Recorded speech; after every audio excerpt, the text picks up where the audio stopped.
రాజ్యాంగాన్ని ఉల్లంఘించి ప్రజా సంక్షేమంలో పాలకుల వైఫల్యాలే విధ్వంసం 2026 పోరాట లక్ష్యమని సంఘ సలహాదారు హైకోర్టు న్యాయవాది పిచ్క శ్రీనివాస్ అన్నారు. ఈరోజు విశాఖ అంబేద్కర్ భవన్లో జరిగిన సమావేశంలో విధ్వంసం 2026 ప్రణాళికను విడుదల చేశారు. మరెన్నో విషయాలు మీడియాతో మాట్లాడారు. మా సలహాదారు యూనివర్సిటీ మాజీ ప్రొఫెసర్ జాన్ గారు, మా న్యాయ సలహాదారులు అబ్దుల్ సలీం అండ్ బంటు కృష్ణారావు గారు, మా కో కన్వీనర్లు సూరదాసు సుధాకర్ గారు, జాజి ఓంకార్ గారు, సహాయ కార్యదర్శులు, కార్యవర్గ సభ్యులు, సిటీ నాయకులు అందరూ పాల్గొన్నారు. ఇప్పుడు మా శ్రీనివాసరావు గారు మాట్లాడుతున్నారు. గట్టిగా చెప్పండి. విధ్వంసం ఐక్యవేదిక ఒక విజన్ 2026 అని అంటే ఇది ఈ సంవత్సరం 2026కి సంబంధించింది మాత్రమే కాదు. దీంట్లో మీకు అనేక అంశాలు దీంట్లో స్పష్టంగా కనపడతాయి. మనకి రాజ్యాంగంలో ఏదైతే ఉన్నాయో, రాజ్యాంగంలో ఆదేశిక సూత్రాలు ఏదైతే ఉన్నాయో ఆదేశిక సూత్రాలు వాటన్నింటిలో కూడా మీకు వెనకాల పోస్టర్లో మొత్తం కూడా వాటిని ఇచ్చేశారు. అలాగే ఈ డైరీలో కూడా దీనికి సంబంధించిన మొత్తం కూడా ఉన్నాయి.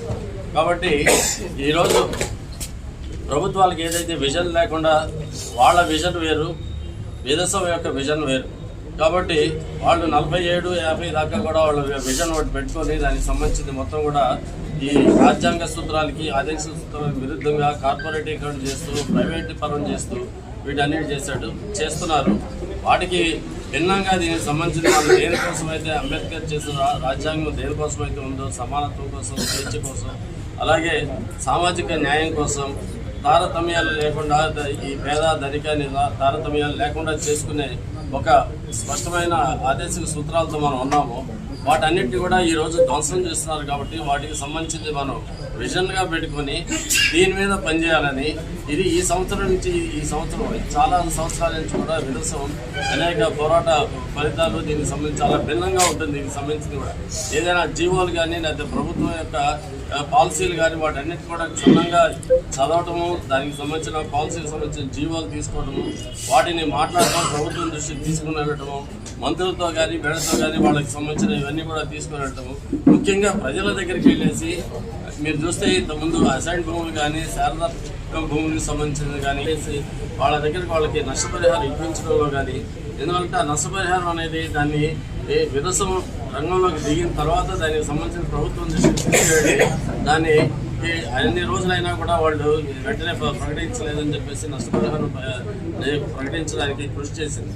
కాబట్టి వీటన్నిటిలో కూడా దీనికి సంబంధించింది ఏంటంటే ప్రభుత్వాలు వాటిని మర్చిపోయినప్పుడు, ఉల్లంఘించినప్పుడు ఈ రాజ్యాంగాన్ని దానికి సంబంధించింది మనము ప్రజలు ఎవరైతే ఉన్నారో, ప్రజల తరఫున ఎవరైతే మనం పోరాడుతున్నామో మనం వాటికి సంబంధించిన విజన్ దీన్ని ఇచ్చేసుకొని ఇది మీరు చేయవలసింది, ఇది మీ లక్ష్యాలు, ప్రజలకు సంబంధించిన ప్రభుత్వ లక్ష్యాలు ఇవి అని చెప్పేసి వాటన్నిటి కూడా స్పష్టంగా ఇచ్చేయడానికి, వాటి కోసమే పనిచేయడానికి ఈరోజు నడుస్తుంది క్రోనీ క్యాపిటలిజం అని చెప్పేసి. అందువలన దీనికి సంబంధించింది ప్రభుత్వాలు దీనికి సంబంధించిన క్రోనీ క్యాపిటల్ తీసుకెళ్ళేసి ఇది ప్రభుత్వాలు చేయలేకపోతున్నాయి, ప్రభుత్వాల దగ్గర డబ్బులు లేకపోతున్నాయి, ఇది ప్రైవేటే చేయాల్సింది, ప్రైవేట్ వాళ్ళు చేయడం వల్ల చాలా క్వాలిటీ ఉంటుందని చెప్పేసి ప్రతి రంగంలో కూడా వాళ్ళు తీసుకెళ్ళేసి చాలా విస్తృతంగా ప్రచారం చేస్తున్నారు. ఇది మొత్తం కూడా ఆదేశిక సూత్రాలకి భిన్నమైనది. ఆ విషయం స్పష్టంగా చేయడానికి అని చెప్పేసి మొత్తం కూడా వీటన్నింటినీ ఉంది. ఈ విధ్వంసం యొక్క కార్యవర్గం అయితే మిగతా జిల్లాల్లో ఉన్న యూనిట్స్ కానీ వీటి కానీ ఏదైనా సరే దీనికి సంబంధించి ఈ లక్ష్యాలతోటే ఇక్కడి నుంచి ప్రయాణం మొదలు పెడతారు. ఈ లక్ష్యాలతోటే వీటికి సంబంధించిన వీటన్నిటి కూడా కార్యాచరణ ఉంటుంది. కాబట్టి ప్రజలందరూ కూడా దీనికి సంబంధించి గుర్తించాల్సింది అంటే ఏదైనా సరే విద్య కానీ లేకపోతే వైద్యం కానీ ప్రైవేటీకరణ కానీ ఈరోజు స్టీల్ ఫ్యాక్టరీ దీనికి సంబంధించి జరుగుతూ ఉంది. వాళ్ళు చాలా తీవ్రమైన కౌంటర్ ఇస్తున్నారు. దీనికంటే బెటర్ ఏమీ లేదని చెప్పేసి, ఇదే బెటర్ అని చెప్పేసి, ఇదే దీనికి ఫలితాలు ఇస్తున్నాయి అని చెప్పేసి చెప్తున్నారు.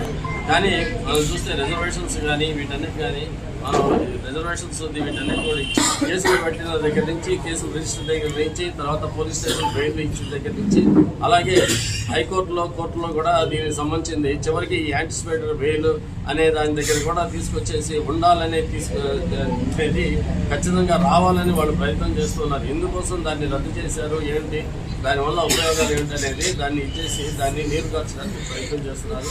చట్టాల్లో ఉన్న వాటన్నిటిని కూడా నిర్వీర్యం చేస్తున్నారు. కాబట్టి వాటన్నిటికీ దానికి సంబంధించింది రిజర్వేషన్ సంబంధించినదేమి, వాటికి దళితుల హక్కుల కోసం అయితేమి, ముఖ్యంగా గొంతు లేని వాళ్ళకి అంటే వాయిస్లెస్ పీపుల్కి వాయిస్ అవ్వాలి.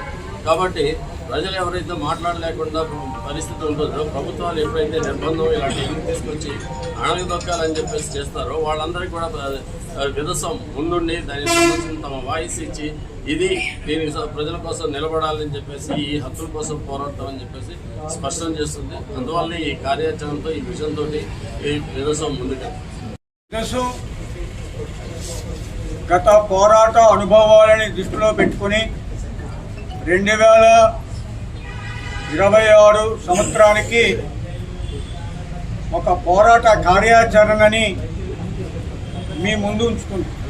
నెంబర్ 1 రాజ్యాంగ పరిరక్షణ, నెంబర్ 2 మతతత్వ కులతత్వ ప్రైవేటీకరణ ప్రభుత్వాలని వ్యతిరేకించటం, నెంబర్ 3 గత ప్రభుత్వం రద్దు చేసినటువంటి పథకాల పునరుద్ధరణకు పోరాటం, నెంబర్ 4 పరిశ్రమల రక్షణ ద్వారా రిజర్వేషన్ల పరిరక్షణ, నెంబర్ 5 లోను లేని అణగారిన వర్గాల గొంతుకై నినదించటం, నెంబర్ 6 సప్లా నిధులు దామాసా ప్రకారం ప్రాతినిధ్యం వహించడం, నెంబర్ 7 హాస్టల్ పిల్లలు రెసిడెన్షియల్ పిల్లలు మంచి భవిష్యత్తు కోసం కార్యాచరణతో ప్రభుత్వానికి తగిన సూచనలు ఇవ్వటం, నెంబర్ 8 అట్రాసిటీ వ్యతిరేకించడంతో పాటు అట్రాసిటీకి స్టేషన్ బెయిలుపై వ్యతిరేక పోరాటం, నెంబర్ 9